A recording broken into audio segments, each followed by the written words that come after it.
Yeah, how do you make an Erev when you don't have somebody to mezaka other than your wife under bar mitzvah kids? If there's nobody else, you can use your wife to be mezaka with the aid of tafshilin to pick it up. Based on this present situation, if you have nobody else, the wife can do it. Yeah. You have any comments? No. Just to mention, the wife, but nicht kein Kinder. Kinder have a problem. So yeah, but the wife also if a child. I just want to make it clear because the question was also if there's a child is a problem, huh? Yes. Okay. May I just take a person's name and address on the phone for sale of chametz? Yes, you could. The din is, I know everybody wants chsimis with kinyonim. Al bidin, even what's called the gilui das, as long as the person informs you that his intent is to sell the chametz, al bidin, he can appoint you as your rav and the authorization to sell the chametz. In fact, it's brought down to the Neder Yehuda. In his city, used to put down the names of everybody in the city for mechiras chametz, and he says, "Zachem la'adam shlei b'fanav." You could do it even without them knowing about it. The pearl in today's situation, for sure, where it's difficult to make kinyonim, as long as you do it online or they call you on the phone and you take down the name and address, it's fine.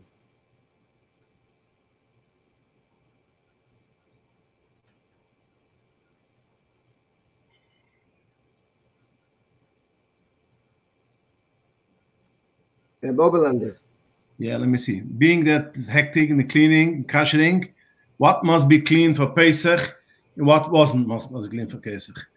Any place where chometz comes in has to be clean for Pesach. But when we say has to be clean for Pesach means Ikar shouldn't be any.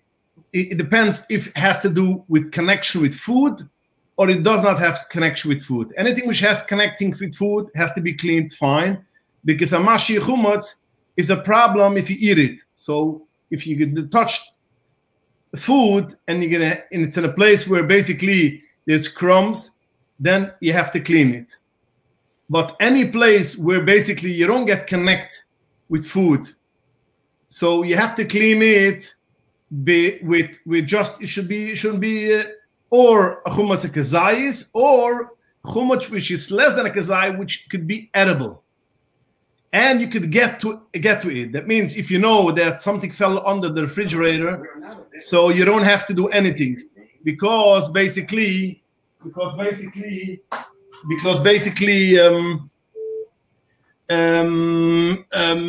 not gonna find it in Pesach. So basically, I'm sorry. So basically, what needs to be cleaned? Any place where the chumash comes in, and any place which chumash comes in contact with food. Any place which chumash does not come in contact with food, you don't have to clean with crumbs, just to pick up, make sure there's no chumash which you could see. And if you see it, if you can get to it, then it's kedai just to put in some kind of bleach or anything which is basically you won't be able to, it should get nifgam, and then it's fine. So basically all the closets which is higher than a child gets to that. In the bedrooms, there's all kind of closets. You could basically, you don't have to clean, or anything which you're going to sell for the goy, of course, you don't have to clean. So basically, the refrigerators has to be cleaned. The kitchen has to be cleaned if you don't have a Pesach kitchen. But you don't have to do the bedrooms. Is basically you have to do just the minimum. I just want to mention what Rabbi Odlander said. You don't, this year especially, you don't have to move away the refrigerator. You don't have to move away the stove. It's buried gimel tvachim. Al pidin, it's not a problem with chametz. Dirt is not chametz. Rooms that you didn't bring chametz into during the year, you don't have a chiyuv.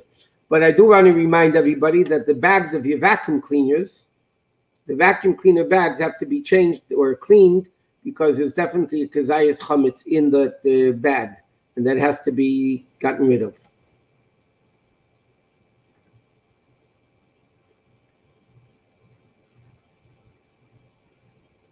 In the Bukhar B'Yetis, in today's world, Leprel, even though it could be technically a shaila, they could be Yetzah, see him on the telephone. This is what they're passing today via Zoom or telephone. They pass them today in today's matziv. You could be Yetzah, see him online. But there's another thing that somebody should do. It's brought down in Shulchan Aruch that a novel in the middle of Shiva is not supposed to leave his house. So it says if he's not able to go to listen to a siyum, so it says in halacha that he's supposed to be paid at the tainis with tzedakah. Why? Because he's anus, and therefore he's forced, he can't go to the siyum. And because the official minig in the world is that we don't fast today, so you should be paid at tzedakah. So even if you're on Zoom, it's kedai to be paid at the fast with tzedakah, maybe $10 or whatever, to be paid at the fast.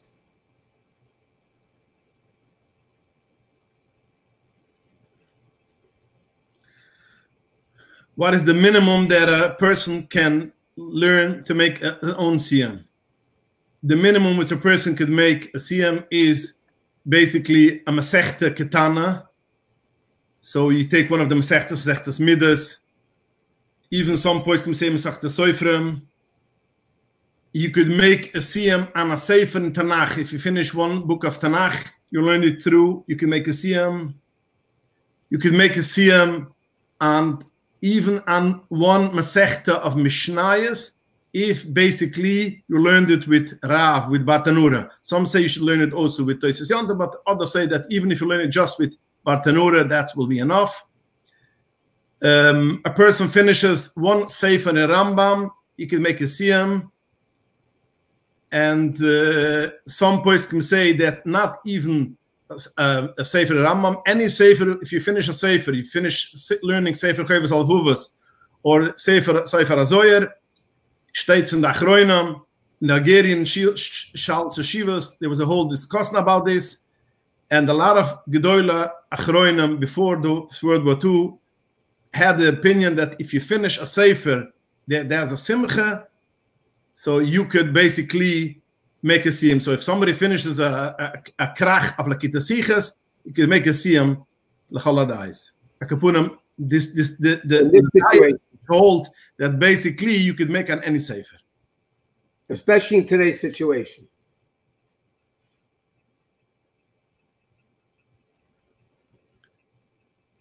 What is the minimum Haggadah text you could read Yotzei to Siftis Mitzrayim? Now, Rabbi Farkash already mentioned before. He said that, yeah. Yeah, he mentioned before, but I want to just be in the Moisef. Probably this question comes from a person which basically has probably Mikorovam or people who will not be by the whole Haggadah. So, Enochem Ahmad Alter Rebbe writes in two places that Ikar Haggadah is basically what he mentioned before, but I just wanted the B'shasat Chagudel.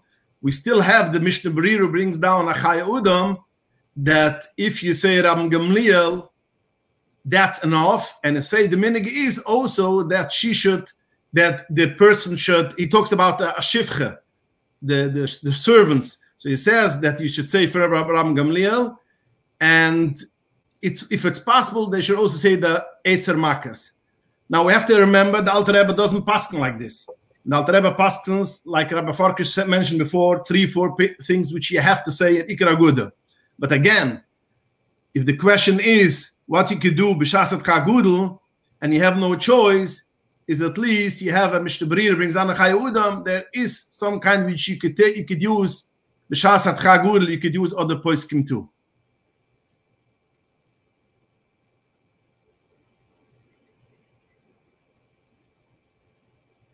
If you're going to be in an Eastern time zone by Erev Pesach, which Rav should I do a Shtar show for my community? Original time zone or the Eastern one? Wherever you are going to be when Pesach starts. This happens every year, not this year because people are not traveling. But people from Los Angeles going to New York, which is 3 hours ahead, or they're going to Eretz Yisrael, which is 10 hours ahead from Los Angeles. So the Mashal, they have to sell it in New York or in Eretz Yisrael. We paskin, it's a machlekes in paskin, but with Reb Zalman Shimon paskin, it goes not where the chametz is, it goes where the person is. And the Rebbe used to sell the chametz from Australia, and the Rebbe sold the chametz is already after this man in Australia, but the Rebbe still sold the chametz for Australia. So it goes wherever the person is in the later time zone or the earlier time. It has to go by the place where you're going to be when Pesach starts the earliest. It's not a concern. about after Pesach when you want to buy the chametz back, because you don't have to be kind of anything against your will. If the Rav buys back the chametz in New York and you're in Los Angeles where it's still Yom Tov, it doesn't mean the Rav bought back the chametz for you because you don't want to buy it back until after the Zman. So the fact that he bought back everybody's chametz, he didn't buy yours back, and you're not kind of it until the time you want to be kind of. It had a big shayla every year, but this year nobody's going anywhere basically.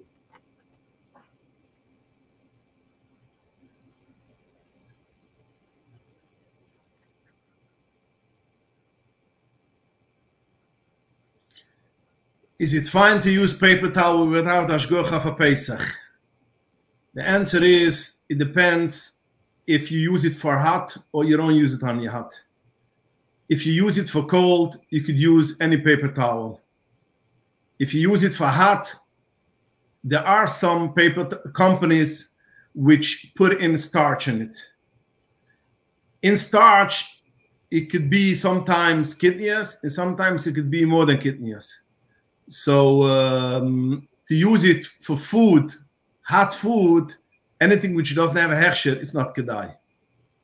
But by the way, they say the Kirkland and Bounty. But again, it's a shaila. The truth is, even if you use it for hot, a grace shaila, it's not. That's what the mumchim say. It's not really a very big shaila, because the bottom line is 90% of the starch is cornstarch, which is kidney, which is anyway bottled barov, so it doesn't matter. But again, for hot food, you should not use them. You can use cheesecloth, you can use, but to clean your counters or your things on Pesach, or even to dry your hands, is not a problem using any paper towel.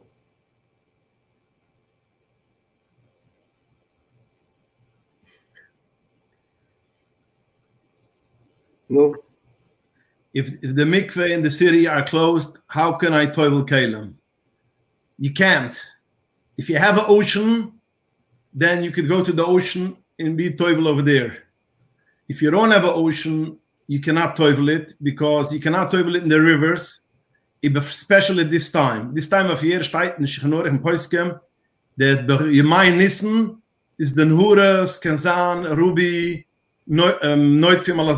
So basically, it's not kosher for Tfilas Kailam. That's number one. Number two, a lot of Nehuras Teres de Bechlal, we have to know it also for Tfilas Noshim. Nehuras have a problem, they have dams. And they have all kind of keilim which they built over there. And you're going into a lot of problems, and it's nish for Tfilas Kailam and not for Tfilas Noshim. So if you don't have a mikveh, you all go to the ocean. And if you don't have an ocean, you have to rely on the mechiras keilim, which you could have all these kind of links, which you sell the keilim for the goy, and therefore it's possible it's potted for tefillah, but it belongs for the goy, and you could use it. And then once after Pesach, you should toivel it without bracha. There's another way, by the way, besides those new things that they came out with selling the kelim. If you have a goy, you can give the keli to the goy. The guy picks it up and is kind of the keli, and then you borrow it back from him indefinitely.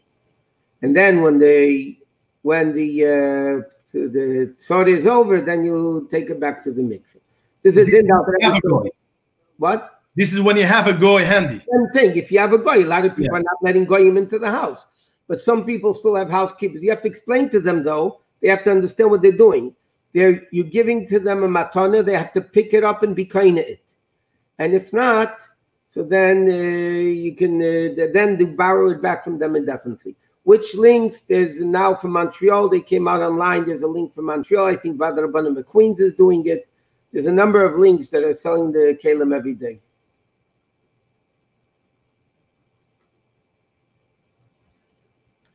Is there a point of going into a shower for 4 minutes every morning instead of mikveh? Yes, it is. There's a point of going in, because Tisha Kavim, if you need it for Tfilas Ezra, of course it's a point, because a lot of poskim, most of them hold that for Tfilas Ezra, Tisha Kavim, it's fine, which is basically 3-4 minutes in the shower. If it's not for Tfilas Ezra, there are still some rare, not too much, but some points can say that will also help Toisus Tahara, but that's a lot of points disagree, but then at least you should do the Mishnais like the Rebbe writes. You should learn Mishnais, Mesechtes Mekvus. That will help. Now, just want to bring up one thing. People asked me after when we spoke about the Tisha Kavim last year that it doesn't go on the whole body. You have to turn yourself around, and it's not, when you stay under the shower, it doesn't go the whole body. Now, the Emma says that there are some poskim which have this problem, but we have Reb Shlomo Klieger in Shiur Tahara, which he brings down clear. It could be done in two sides. That means you could turn yourself around, and it's not a problem. So Reb Shlomo Klieger is genik a große Gudel Bisrul that we should lie on him, at least when we need him, but Tfilas Ezra, or whenever we need to go to the mikvah, we cannot, that we could use a shower. I just want to point out one thing. Benegea Shabbos, to do that on Shabbos, to go into cold water for 4 minutes instead of a mikveh, personally, I'm against it, but you should speak to your local Rav to find out if it's kedai. First of all, the takola that's going to come from it is a disaster, number one. And secondly, to stand in Shabbos in cold water for 4 minutes is very, very difficult. And then if you don't do it right, then it's not Tisha Kavim. So then you have another issue. Yeah, and I agree to Rabbi Schusterman, because I'll tell you even more. I heard from people who did it on Shabbos, and they were Rachmanas Lo and over of Isser and we couldn't stand there, so automatically they opened up the hot water, and then you're going into problems of that's what I'm saying. The takola, washing the hair and washing hot water, and it's a big problem.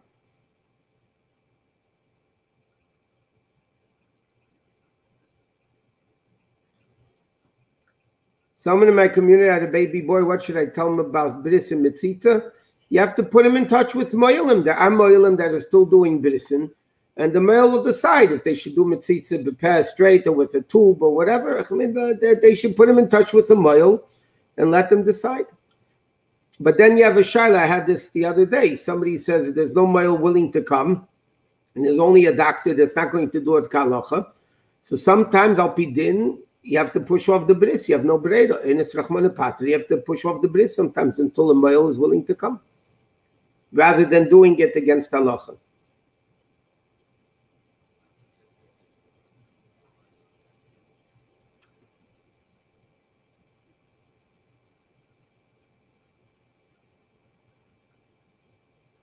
If someone not interested in making a seder, what is the minimum I should encourage them to do? At least eat a kazayas matzah, which is minatera, read some parts of the Haggadah's minatera, and to drink 4 cups of wine, but not in a row, but one, separated between them. But the kazayas matzah is minatera, and magid is minatera. At least the basic things of magid is minatera, and then 4 cups of wine if they're able to.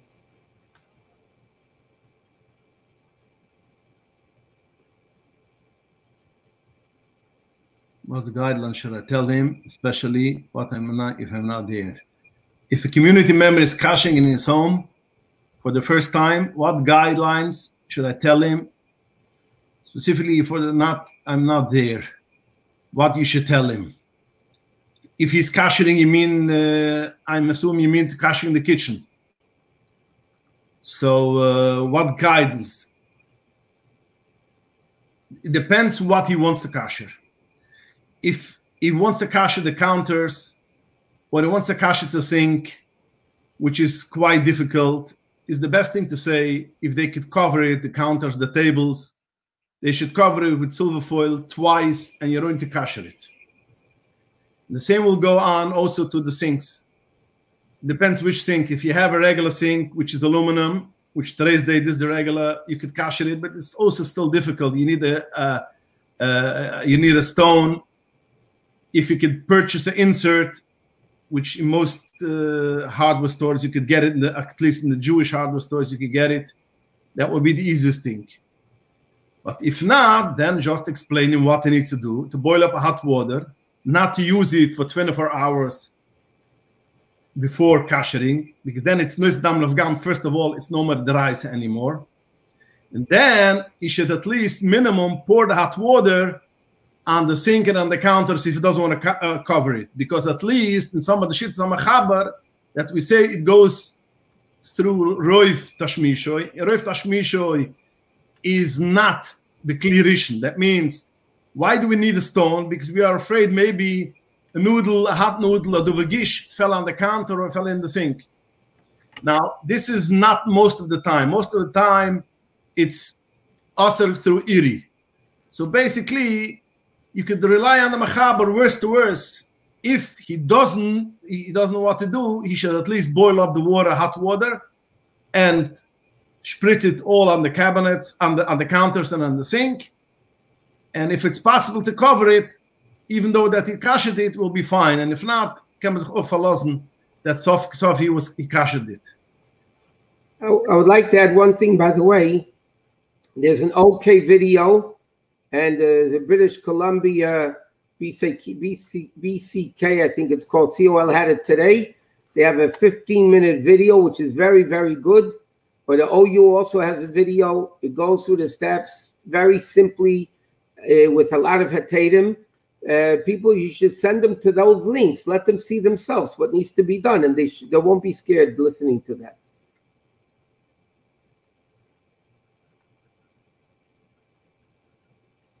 Can use rubbing alcohol for sanitizer on Pesach. Rubbing alcohol is not chametz. Most of the sanitizers have 60-70% of ethyl alcohol, which is chametz. Even though this year the Star Case said you can use them because of the coronavirus, whatever. But if you can use rubbing alcohol or plain soap and water, it's best for sanitizing on Pesach.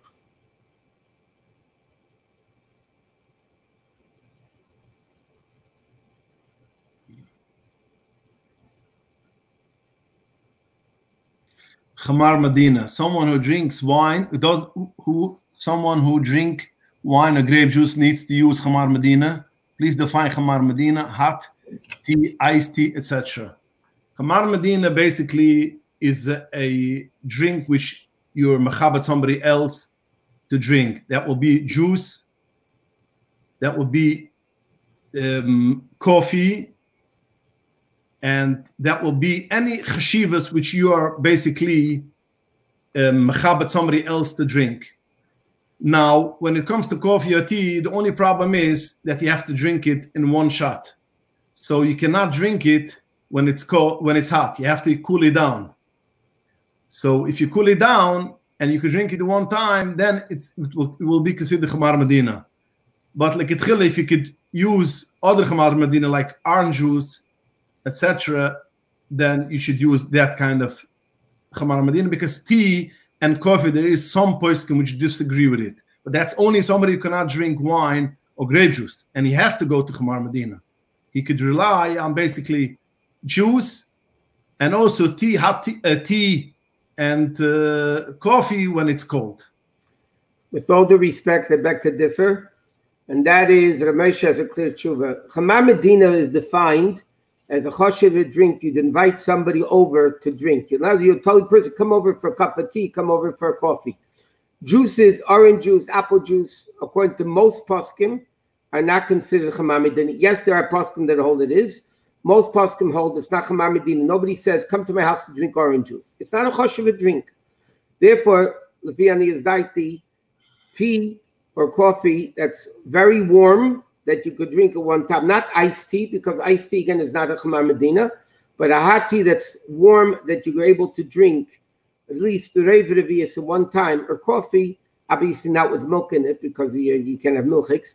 That would be a better Chamar Medina. I know there are poskim that say juices, but most poskim say it's not Chamar Medina. But some poskim, by the way, just that make a chilik between orange juice and apple juice. Apple juice, they say it's not Chamar Medina, and orange juice is more a choshev zach. So, but why? Okay.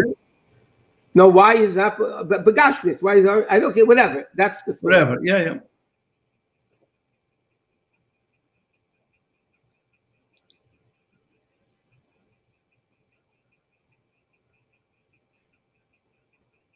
Should we burn chumash this year by flushing down the toilet?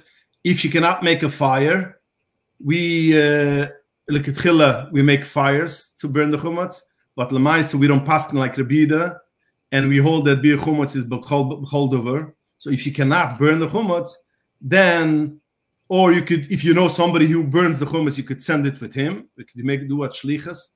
Or you could basically, the best thing will be most of the hummus you throw away in the garbage truck before it comes Yom Yedalet. And Yom Yedalet, you have only the minimum of hummus.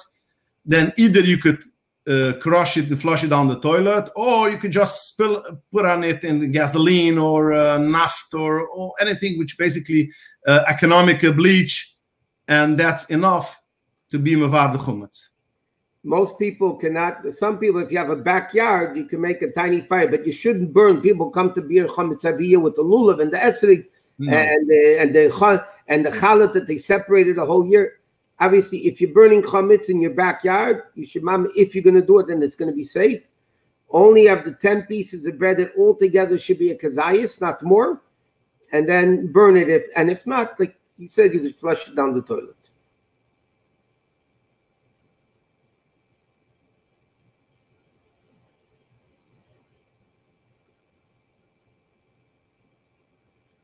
What is the amount of romaine lettuce for kazayas? They say a leaf 8 by 10, 8 inches by 10 inches. The Seder participants need to eat matzah from the lechem mission of the matzah to Seder. No, because there's not going to be enough for everybody anyway. What is the amount of horseradish root for mortar kazayas? It has to be for mortar, which is midrabanan 3/4 of an ounce.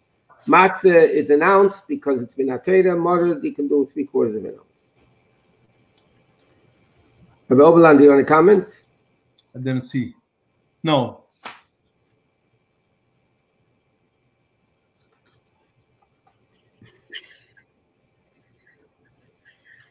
Rabbi Oberland, we're going to answer this. You're too chassidish for this one. Can you play Scrabble on Shabbos or Yom Tiv? There's two problems with Scrabble. Even if it's not the deluxe Scrabble, but Scrabble is a game that you usually keep score. Because of a game that you usually keep score, any game that you keep score, there's a chash of writing, so therefore you're not allowed to play it on Shabbos or Yom Tov. If each piece neatly fits into the board, meaning the deluxe Scrabble as it's called, then it's even worse, because then you're actually at the shaila of ksiva, because then you're forming letters in a way that it's held firmly, so for sure not.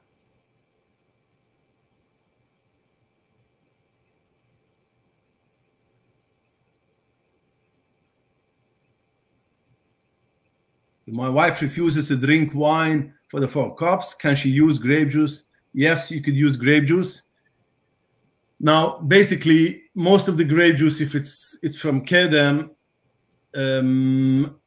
there's a misconception.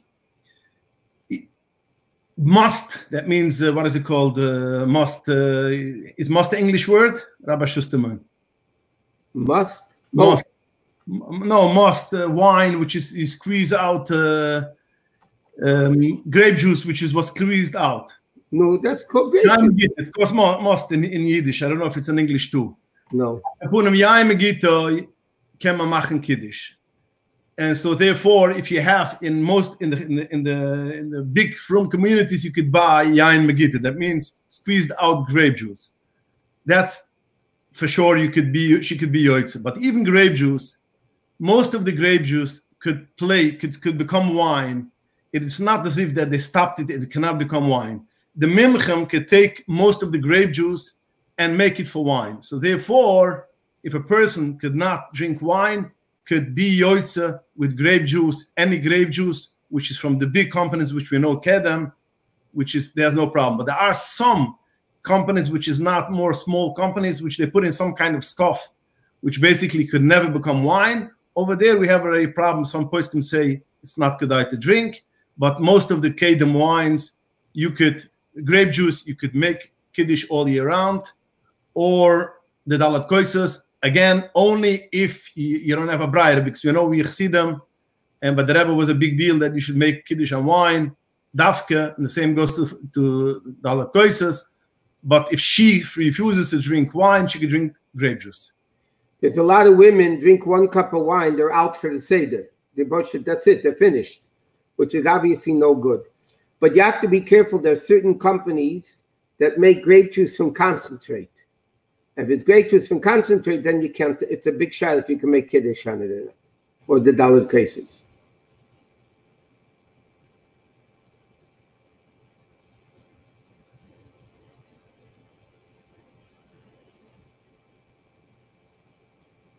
Can lettuce be patted dry on Shabbos Yom Tov? Yes, it could.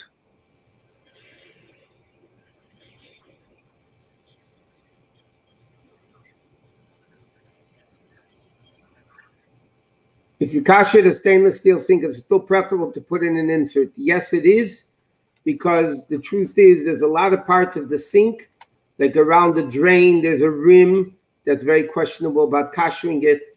Even if you kasher it, many people have a minute, they kasher their counters and they still cover it. In a sink, even if you kasher it, it's definitely preferable to put an insert into the sink.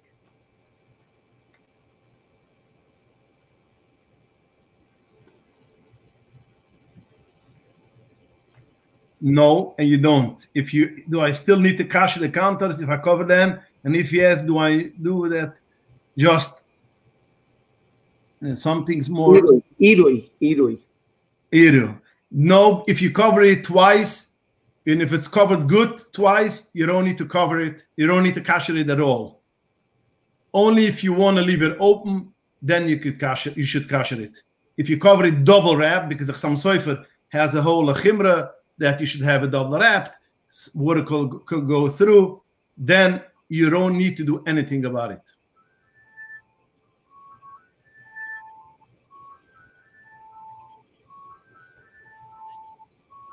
Kashering a sink with a kettle while still plugged in boiling, is that the same as with the stone? No, it's not. Because the stone, technically, as Rabbi Oberlander mentioned before, maybe something hot that was a solid mass fell into the sink, and then technically you'd have to put the sink into a boiling hot pot to kasher it. So the stone makes the water you're pouring from the kettle as if it would be on the fire itself. And therefore, the marshal commercial sinks in the hotels, they have these big heating elements that they fill up the sink, the stainless steel sink, with boiling hot water all the way to the top. And then they put in this heating element, and it mamish boils the water like it needs to be kashered, and that's fine. But even if this it's still plugged in, you still need the stone if you use kashering with the stone.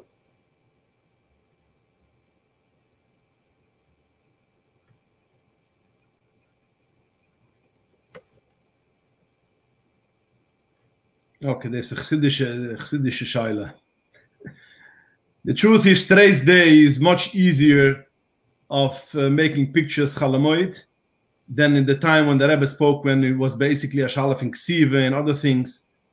So, lamaisa, haluchadik speaking, there shouldn't be any problem of making on the smartphone a picture or video. But akapunam hoil the yutz mepima the Rebbe was very strongly against making pictures of Chalamoid. Maybe this goes also into that Indian of his kashas, and not to make pictures even on the today's smartphone. Well, there's another issue over here. There's a famous story that Rebbe gedrucked already in Kotasichas in the back. The Rebbe walked out in 770, saw somebody took a picture of him, and the Rebbe asked him, did you ask Rav if you can make a picture of Cholamoid? If it's a davar ovid, l'mashal poskim, right? If that's the only time you're going to be able to get the family together, you're going to be able to, it's the only time you're going to be able to take a video, then they say it's davar ovid, and you'll be allowed to do it. But everybody knows that by the Rebbe Yitzchak Freiden, Alav Shalom, used to take pictures of the Rebbe Cholamoid. And the Rebbe allowed that. Yeah, but the Rebbe was, but just to add on, the Rebbe was kid when the Rebbe asked if you afreked the Rav, there was a problem Chalamoid. Als Beikir, the problem was als Ksiva. Right. By Friday the Rebbe let him take pictures Chalamoid. Yeah, so today's day, since it's a digital, we could be more makel. Yeah.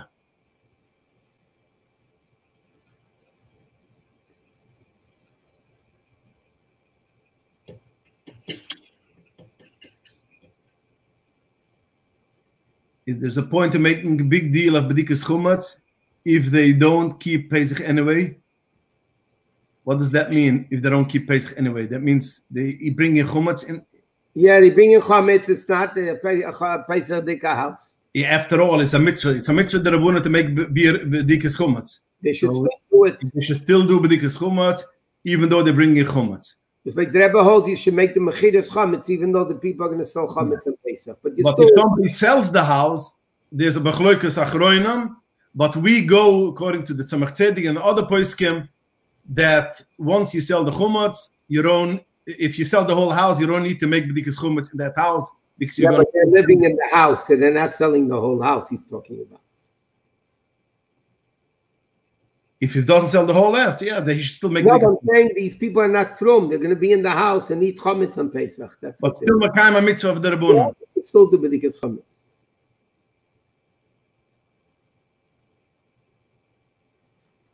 Do you need to cover the child's high chair or is cleaning enough? It depends.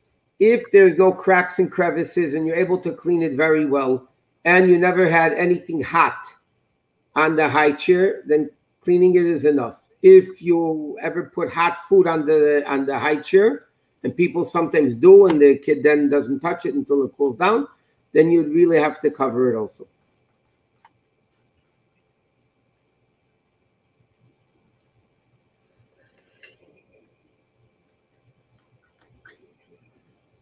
Any water that's not flavored is fine. Seltzer, they write, most of them write that the seltzers, if it's not flavored, it's okay. But some people are machmir about it.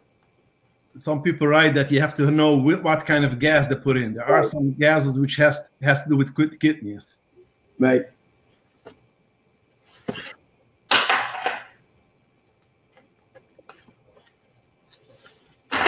What is the minimum shear for a lady in early pregnancy who is nauseous? Minimum shear of what? You're asking wine or matzah?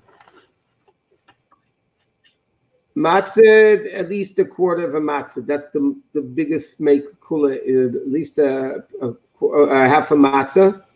Wine? Half a matzah? Huh? You said a half a matzah? No, a quarter of a matzah. Oh. It's a quarter of a matzah has come out the biggest kula that I've seen so far. Maybe they're bigger kulas. But wine, listen, it's not that much because they could drink from a 3-ounce becher, you have to drink rei, which is a little bit more than 1.5 ounces. So it's 1.5 times 4. You're talking about 6 ounces throughout the night. It's not that gefährlich. But whatever she could do, she should do. If not, let it do. If she can't drink it, let it do tea or coffee.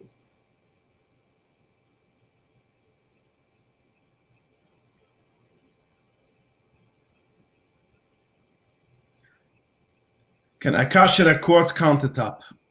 It's mekubel by most of the poskim today's day that you could kasher a quartz countertop. And this is what I paskin all the years.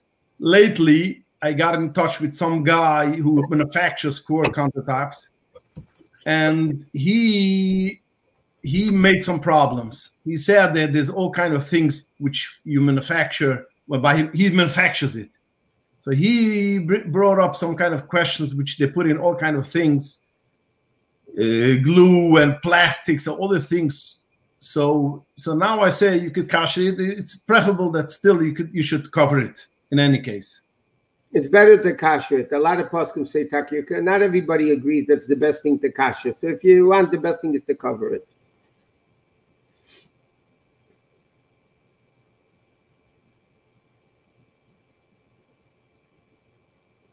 Can use hydroponic lettuce for mortar. The Bechlal did paskening, yes, and they pasken the brachas or adama, even though l'chayden it's not growing from the ground.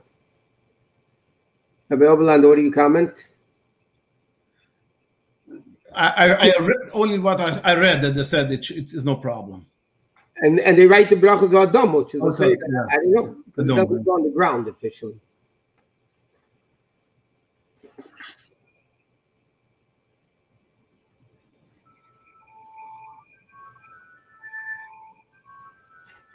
Yes, the new kind of plastics, that's enough also like for the counters. Because the only thing why we need two covers is because that if water goes in between, and that will be fine. Yeah. And also aluminum foil rips a lot. So even if you have 2 layers of aluminum foil, so it could also be a problem because then it rips and then you're left with one, whatever. But if you have plastic or strong things, it's fine.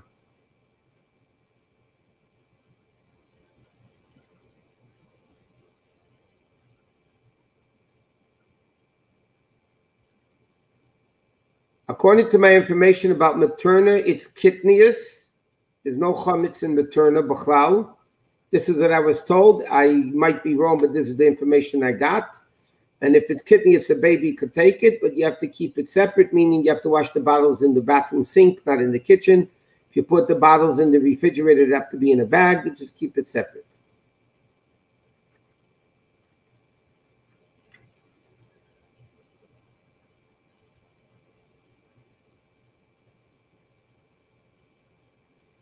No.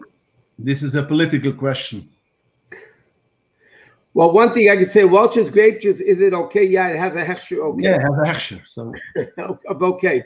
But a lot of the Welch's grape juice, that's what 1 year there was a special run, the OK made on Welch's grape juice years ago, but it was from concentrate. So all the poskim came out and said, even though you could drink it, I'm not getting political now, but for the Arbor cases, because it's from concentrate, you really shouldn't use it for Kiddush or for Arbor cases.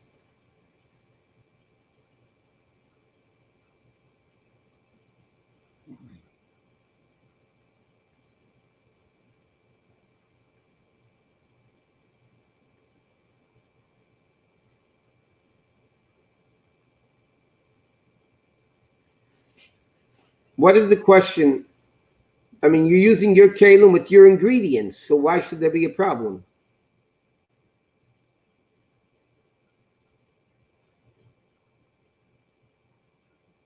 If that question could be clarified, please.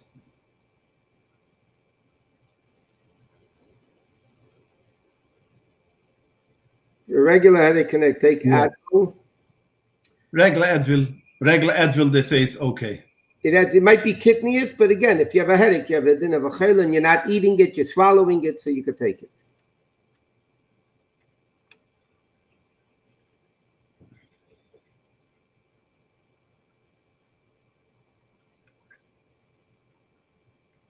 If there's a COVID-19 emergency, how do you deal with going to the hospital by a family member? Anyway, the quickest way possible. If Hatzalah, or if there's 911, or if a Yid has to drive, it's better if a guy could do it, but as long as it doesn't risk any danger. The best thing will be you should go if you have a Hatzalah or a professional emergency, because every minute matters. Your own safety. And anyways, they won't let you in. So therefore, it's always good to get, now you should get the professional emergency services to take you. And you could call on Shabbos and Yom Tov, there's no difference. Without any shaila, you have to call. Yeah.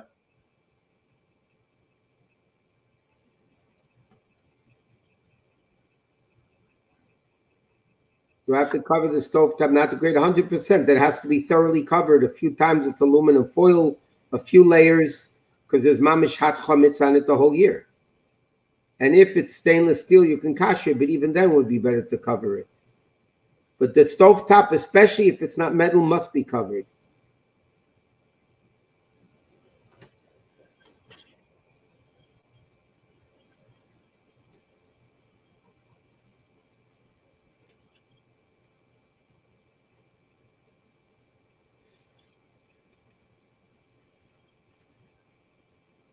Again, the question is not too much applicable, because there's no such thing as family members today's day in the hospital. And in hospital, so they won't let you in anything, only which comes from there. So I don't exactly know what the question should be. And the person that's not in the hospital is not having a stay there anyway. Yeah, it's not eating.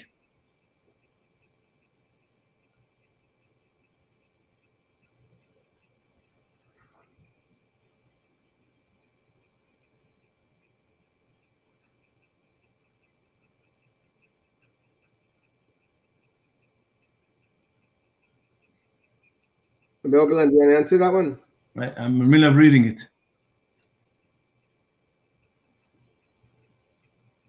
What's a caroset? Charoses. Charoses. Charoses.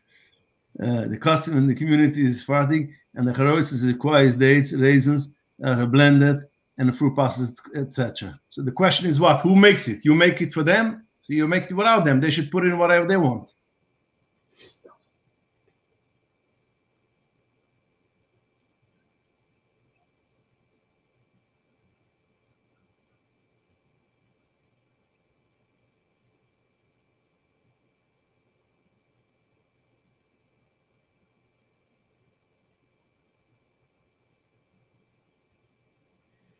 What about your kelim? Okay, if it's done before Pesach, it's not that big of an issue, but many people are machmer anyway.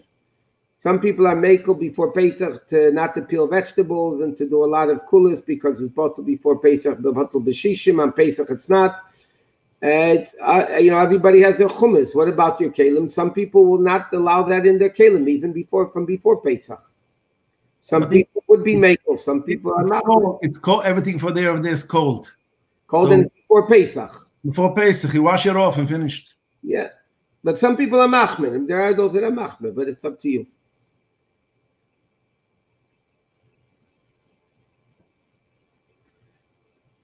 A filter that's the type you're talking about, a cold filter, I imagine. If it's a cold filter that was used the whole year, they're all right that you can clean it, or you can cover it. You can do both, but the all right in the contemporary halacha books that if you cover it's clean and it's only cold water, if it's hot water you can't use it. If it's cold water, you can clean it out well. Preferably would be to cover it. And I would advise that you should take it off and kasher it, because most of the time it comes in contact during the year with chometz, and and you're going to use it almost for sure in Pesach also with hot. That's only if they could take it off. Sometimes you can't take it off unless you have a plumber, and plumbers are not going now. So then you have to. The filter is made to take off. The filters are made to take off. Yeah. Okay, but.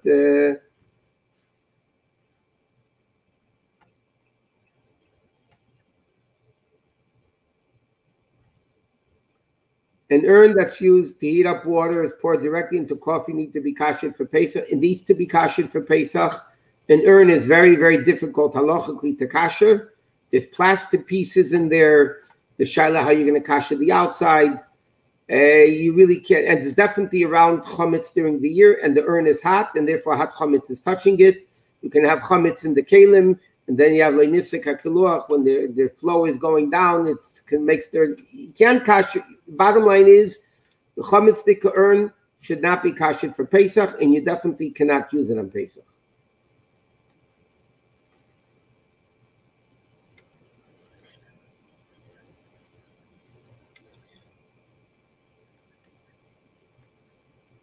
Is it better just to electric burners? How can I kasher a gas stove top? How to kasher the grates? Is it better just to buy electric burners? No, you could kasher it. If you could buy a separate electric burner just for Pesach, is always kedai. Anything which you could buy, you should have separate for Pesach, is kedai. If you don't need to kasher, but if you cannot, there's no problem to take the grate and to make lib gummer and let it. As I mentioned in my gevere, that you put on top of it, you have a Shabbos blech, and you open all four burners, and you leave it for half an hour. That shouldn't be a problem. If you don't have a Pesach blech, you could also take it and leave it an hour on the stove, and you turn it around, all over should get burned. Then it's the libm, and still advised that you should cover it with silver foil if it's possible.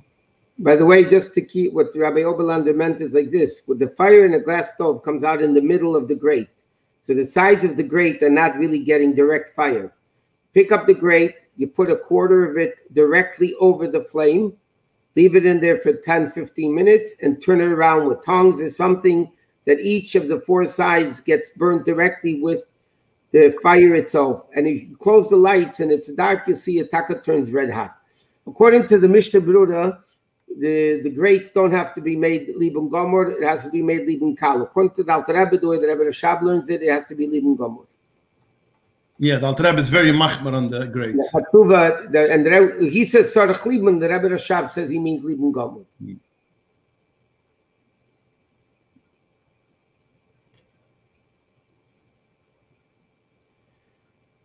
No, you don't need to buy new dishcloth. Although it's stated in the Poiskim that there's a minik, the Bejanarov brings it down to a minik that you use tablecloths special for Pesach, but on towels and dishcloths, even memenhuga, you could just wash it clean and you could use it. And even tablecloths, that trays there that you use with the plastic on top of it, then you could also just wash it and use it. But when you wash the dishcloths, if you can use the same dishcloths after you wash them in a hot cycle, by the way, it should be a hot water cycle, then you should just check it to make sure there's no mamushes or stains that might be something substantial in it. And then you could use it. Obviously, it's definitely better to get new ones and put them away from Pesach to Pesach.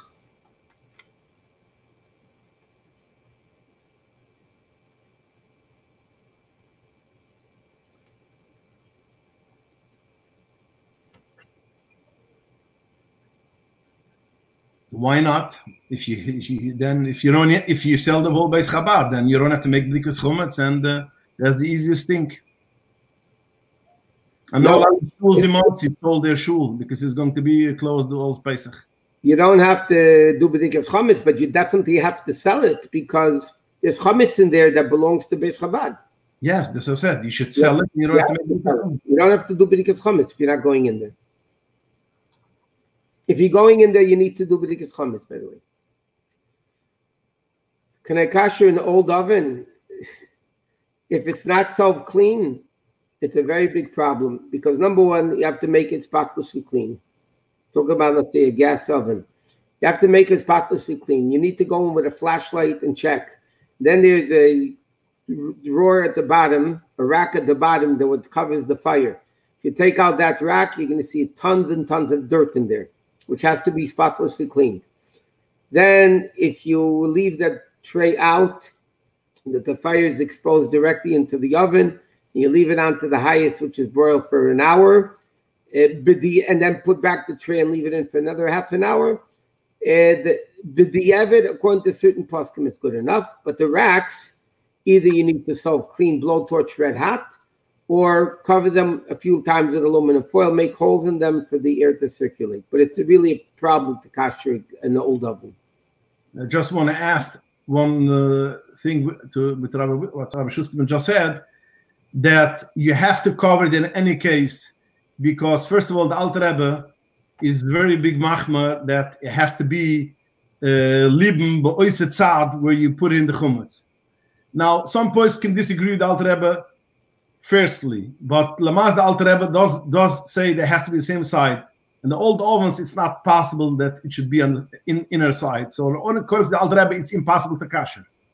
So therefore, like Rabbi Schusterman said, you clean it, you bring it out, and you have to still cover it well or put in an insert, metal insert, which you could buy. In the other ways, you couldn't use it according to the Alter Rebbe. The problem, Rabbi Oberlander, today the stores are not open and you can't buy. But silver paper you still have. Only the big cities sell Pesach inserts. Yeah, but silver paper you still have. Oh, silver paper, and yeah. If you covered it all over with silver paper, then that's like insert. Especially the racks.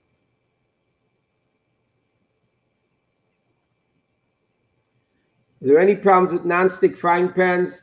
You can't kasher them, but new ones, they all right, is not a problem.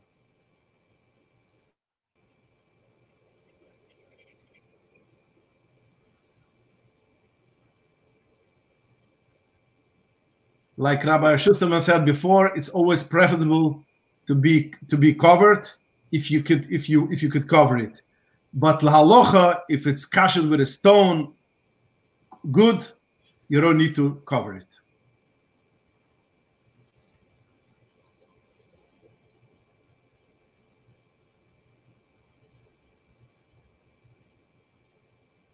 May kosher Pesach products be cooked, eaten before or after Pesach and Pesach Kalim?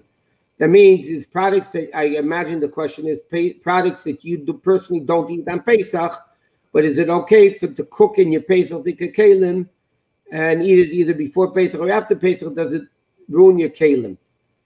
Again, this is different chumras. A lot of people are machmed, they wouldn't do it. Some people are mekel. It's up to the person himself.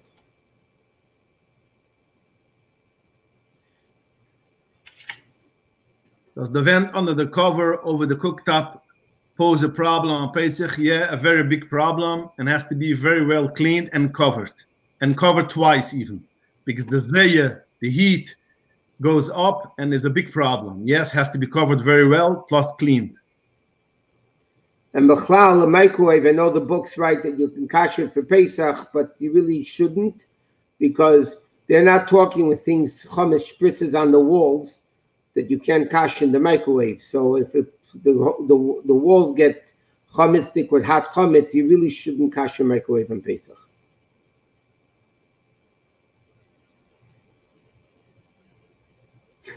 Rabbi Oberland, I'll let you answer that one.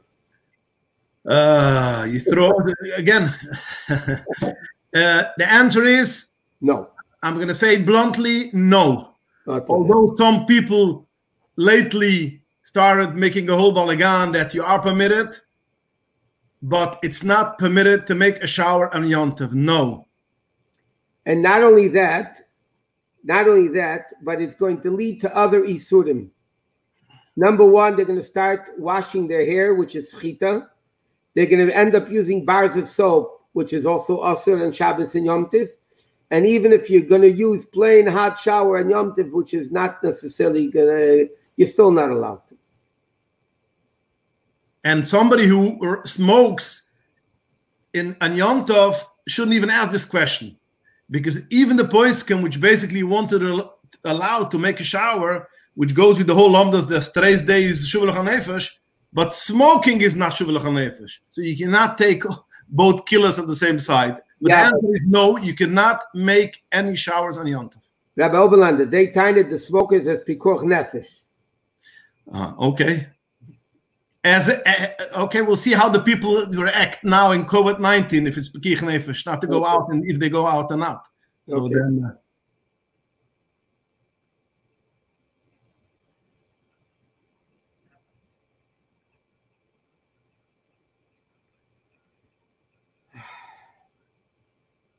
Being that kids will be stuck at home the whole Yom Tov, can I be maker with games like Monopoly or building games for older kids? The truth is, there are some of contemporary poskim that say you could play Monopoly and Legos and that on Shabbos and Yom Tov. Personally, I don't think you could. A lot of poskim write you can't play Monopoly and building blocks on Pesach, on Shabbos or Yom Tov. But just for that, there are poskim that hold that you could play those games on Shabbos and Yom Tov nowadays. And I would say, if kids under 6 want to do it, you can let them do it. I just wanted to add, I had this question this week more than once. And Lamaisa, I was Michael till the Bar Mitzvah even, because till the Bar Mitzvah, Ketanim, you still have poskim which allow it. Okay, I would agree to that. I would agree to the Bar Mitzvah, yeah.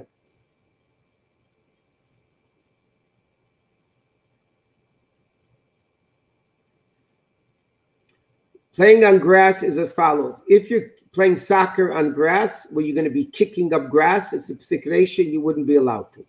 If it's a game that involves water, like a water fight or things like that, for sure you can't do it on grass because you're watering the grass. Stam, it depends. If you're going to play a ball, like throw a ball to one another on grass, that, if you're playing ball on Yom Tov, you could do it on grass.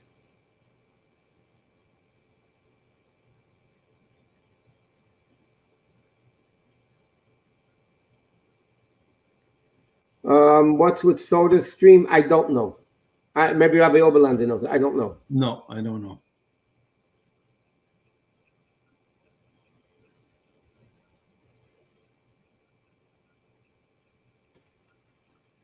Yes, it is the same. If you could use this, yes.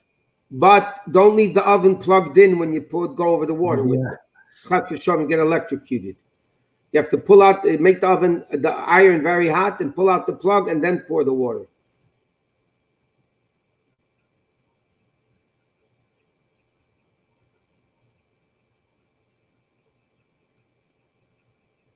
The rings need to be kashered. If it's a woman that many women will kasher the wedding rings because it's plain metal.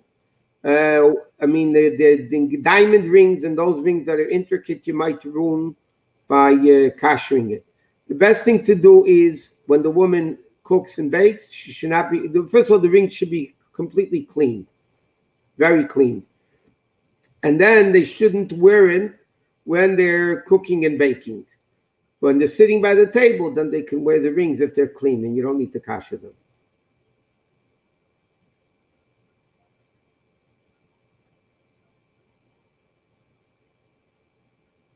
Yes, it's behaved good. If it was Eine Beyoima, then you have no problem with it.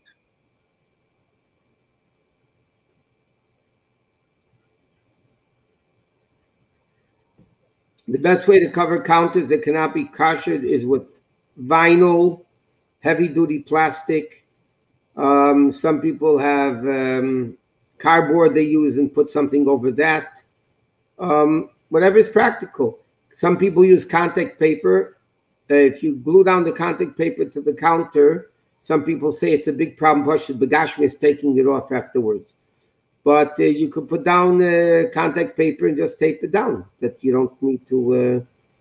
But anything that works, vinyl is good, plastic is good. Some people have special boards that they make, thin material that covers it. And a practical matter, just as kedai, if you make ones with silver foil, but since Rabbi Schusterman mentioned before, it might rip. If you put on top, even a disposable, if you put it with a disposable plastic tablecloth, so then you're safe. Yes.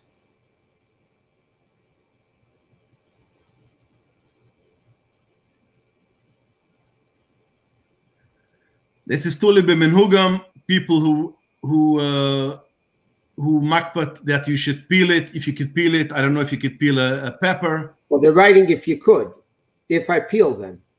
Yeah, and if the meaning is you eat pepper when you peel them, then that's the meaning, then you can eat it. There's no official Chabad meaning about peppers.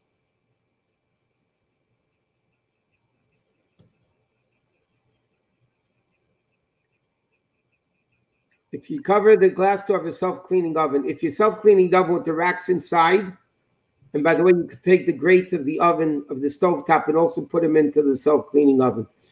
The self-cleaning oven, you have to be very careful, by the way. The self-cleaning ovens usually get up to 900 degrees, which is Lieben Gomer according to most Shitas.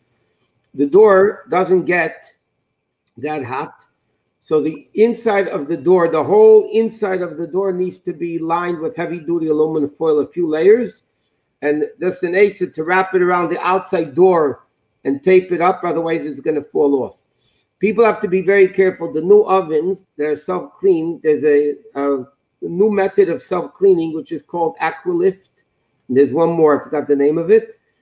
They don't get up to 900 degrees. They self-clean the oven something like 250 degrees, and there's a chemical that, together with that heat, cleans out the oven, mamashik, a self-cleaning oven. So it cleans the oven begashmis, but halacha, it's not considered libun gomor. It has a din of a regular oven, and it's not a self-cleaning oven, al pi halacha.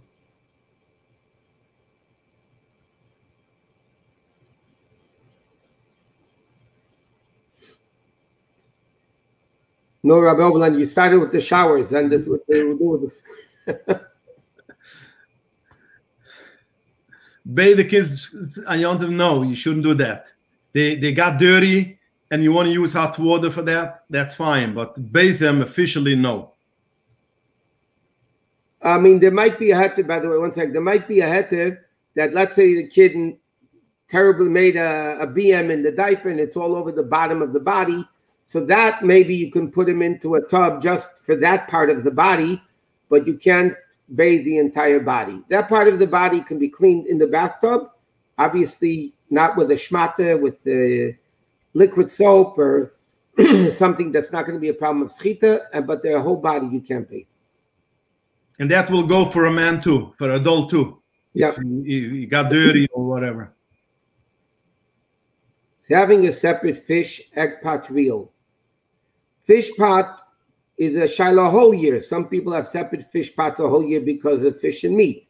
Some people don't have separate fish pots a whole year because they tiny, it's clean and whatever. Egg pots is another shiloh poshit of chametz, maybe on the egg peel.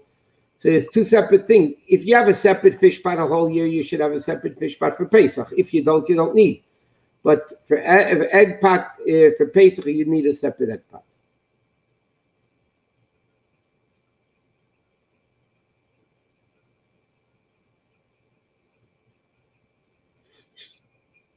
Yes, if you want to go into the Beis Chabad, even if you sold it, you could go in, because temporarily you could go in, walk in, we're right into the Shtar Mechiras Chumetz, that he gives us permission to take something. Most of the Shtar Mechiras women has it, so you could walk in and take something from there. But you shouldn't stay there, in and out, and then not verbring there a while. And not. Some people sell their whole house and they give one bedroom. They give access for somebody should go to sleep over there. You cannot do that because that's already a kaviyas.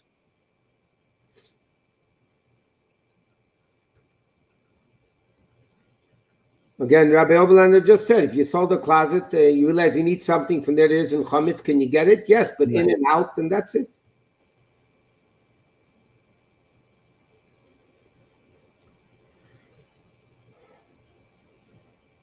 Car wash.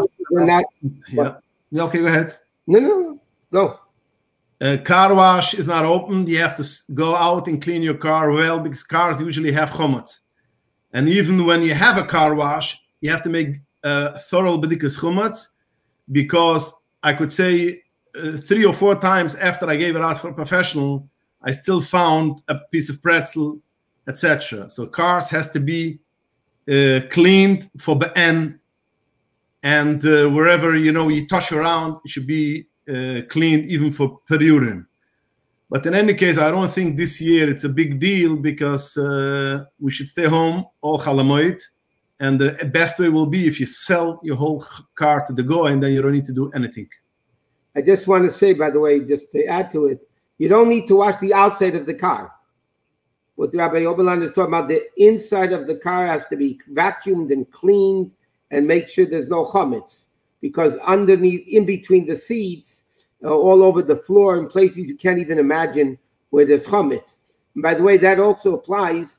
Women have pocketbooks. If they're planning to use them during Pesach, they have to do bedikas chametz in the pocketbooks because people put candies and gum and things or whatever, things that might be mamish chametz. So if you're not, you could sell with the chametz. But any of these rooms, and you have a chiyuv of bedikas chametz if you're not selling the car. Now that you're planning to use the car cholamoid, you have a chiyuv of bedikas chametz. You don't have to do it the night of bedikas chametz. You can do it earlier, as long as you leave one room to do the night of bedikas chametz. But it has to have bedikas chametz.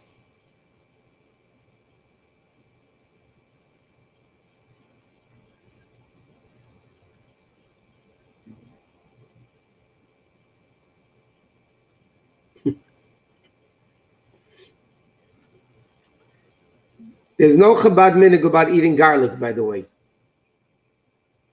Just for the record. It's a prima godim. They also mesupik. What the reason is, maybe the farmers dip their bread into it. They're not even sure about that. I don't know if it's true or not, that he said he doesn't see why you can't eat garlic on Pesach. Is it true or not? I don't know. I'm not taking the achrayis for it. Some people eat garlic, so garlic is it's not the Rebbe writes. You don't use cinnamon. You don't use what's the other one called? Ginger. Those things we don't use. You don't use the psalmim. No, the what do they call that stuff? Cloves. But garlic and cooking sugar. Who says you have to cook sugar? It's a chumrah to cook sugar. Let me just add one thing. Yeah. Like Rabbi Schusterman said, there's a locha and there's such thing as a minhag. Halacha, we could look at Shulchan Aruch, the poiskim, but there's such a thing as a minhag. And people have minhugim which they brought from their parents or from Chabad minhugim or from whatever it should be. Minhugim, Pesach, there was always the inyan of going after the whole inyan of Pesach, the inyan of chinuch. So there was always chimras, the Pesach, that you do as you were brought up. Now, you have to do it. We have to go into the halachas and hilchas nadoram, any minhag toiv, which you are mechuv to do, what you're not mechuv to do. I'm not going into this now. But all this minhagam is, if the minhag in your community or in your family was like that, why should you change it? Stay with that minhag. If you have a problem like this year, some people cannot do a lot of the minhagam because it's impossible. Okay, so then you change it. You don't have to make hatoras and dorim because you are going to do it again next year. The chimra, you don't be mavatla minhag for good. But what's the point to asking if there's an inyan of eating garlic and not eating garlic? See what your parents did. See what the Chabad minhag is. And if not, then you could do what's mitter. I know. I want to say one thing, Bachlal, to that, and I mentioned this by a lot of shiurim. A Chumrah Pesach is good if everybody's on the same page. If a minig that's a Chumrah and it's going to cause shalom bayis and yelling and screaming and kas, and which is Avodah Zarah, which is asim and atayra according to all opinions, at the risk of keeping a Chumrah for shalom bayis, I mean, you really have to ask a shaila if you're allowed to do it or not. According to all days, fighting is asim and atayra. Whether a fork fell on the floor, whether put it away for Pesach, put it until the end of Pesach or not, is a chumrah. It's a wilde chumrah nowadays, but there is a chumrah. But if not at the expense of getting into a fight with shalom bayis. Or with the kids. Agree 100%. What? I agree 100%. Kids are going to hate Pesach, and women hate Pesach, and you're losing more than you're gaining. So if everybody's on the same page, fine. If they don't know what to do, they should ask a mashpia, ask a rov that knows them, and will guide them. They'll guide them what to do. The minute regarding ginger, the Rebbe writes in that Gadol we don't use ginger.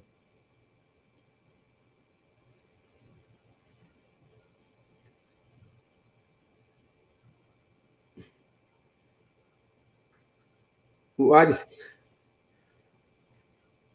No, enter it. Again, a car is a thing which people sit and drive, and food falls down, and you're going to pick any food that falls down, you can pick up and you're going to eat. So there's a problem. When anything that comes in contact with food, you have to be more machmer. When we said that the house is, again, we said anything which comes in contact with food, you should clean for pre-room. That's why, from where does the whole chumrah come? If something fell down on the floor, you shouldn't eat it. Because there was all cracks, there was all kind of crumbs still on the floor, and we were afraid maybe it got stuck to a spoon or whatever. So whenever it comes to things which has connection with food, then you machmer even on crumbs.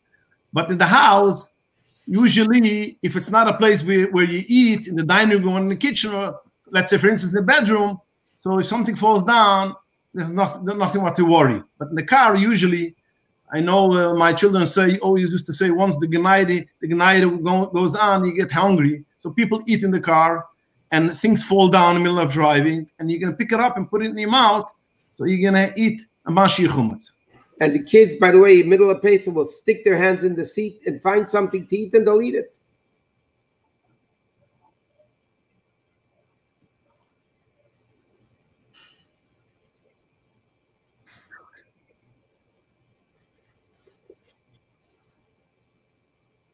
Then is it better to be Mavin said and have Shabbos as usual, do it after Shachris and Shabbos instead of Kriyas HaTorah?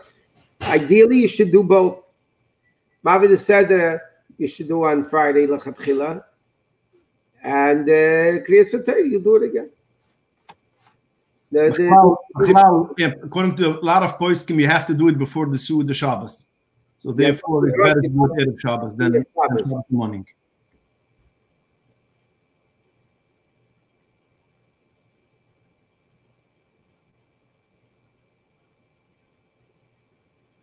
The only other question you have received that you think is important for us to, the Eibishter is running the world and Mashiach is coming, and this is not even like Russia making the Gzeiros against the Yidden. Lama asa Hashem zeis, because it's going to be a grace gilui. The Eibishter should bench all of us. We should be takazeiche to eat min hazvachim min hapsachim min Eretz Yisrael together with the Rebbe. Amen, amen. A kosher freilich and Pesach. A chak kushem samayach, and a healthy Pesach, and a relaxing Pesach. Yeah.